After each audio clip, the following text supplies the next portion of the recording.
ai hết.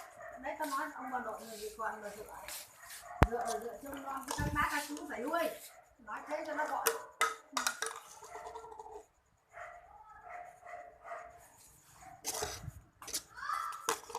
Đàn bà là thế chứ đàn bà là xa con này thế mà rất tuyệt ta bỏ. Đúng rồi, mình sinh ra mà. Tao nói thật mày to gan, hơi bị to gan. Mình mà được mang ra cửa mình gánh hết, chẳng ai gánh cho công nhận không?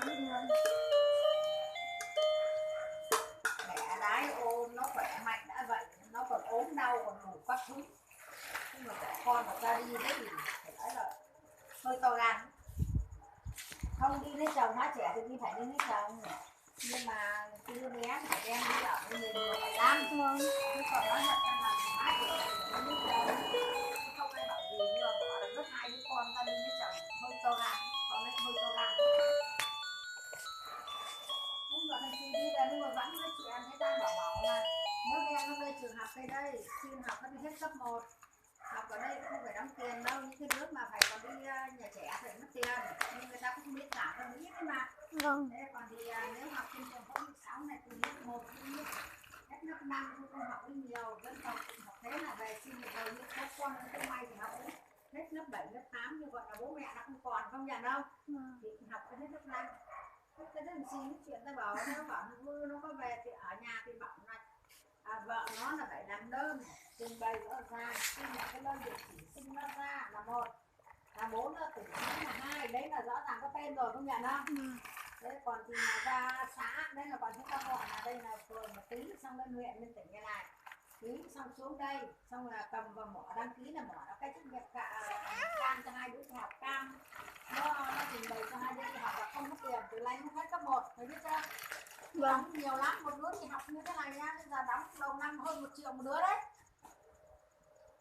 Đấy là không nói ăn ban chú đâu, còn là ăn ban chú thì nhiều tiền lắm, nhưng mình có đâu mà ăn ban chú, công nhận không? Không nó xa thì chẳng nói được, ăn ban chú thì nó gần đến đây thì thôi thì nó đi về ăn. Còn nói thật với mày, nó có thì cơm thịt, có cơm cá, không thiếu gì. Nhưng không có tiền, tôi chỉ tí nước mắm. Một tuần cá ở đây thành phố nó rẻ đấy mà công nhận không? Vâng, ở đây nhiều thì cái rẻ. Không đấy, ta không nói cá nó rẻ, một tuần cho con cháu được ăn 2 đĩa cá, chứ mai ăn cái gì thì ăn cái đấy, không nhận không? Vâng. Thế có gì thế chứ còn bây giờ mà cho nó ăn cơm với muối không thì làm sao mà nó có sức khỏe, cứ nói như thế. Nhưng mà ở trên thì như thế nó ăn quen, nó còn khỏe mà. Nó ăn cơm với lại nước thôi là còn khỏe hơn. Ở trên đấy chúng mày xa, không có. Mới để nói thật là chúng tao ở nhà quê trên đấy tiền béo có ra mà mua, mày công nhận không? Tao có nói chúng tao cũng thế, ở nhà quê Hải Dương cũng thế thôi. Thế cho nên là ông đẻ nhà ta đẻ không có, xong là bác lên nuôi ông bảo bác cứ để em đưa về dưới, mua bao giờ cháu mấy tuổi thì là đưa về trên đấy học, mấy cho học trên đấy, còn có chị Hà chị về học ở đây thôi, còn đây này học trên đấy chứ. Nhà quê đóng góp nó rẻ, vâng, không ở đây.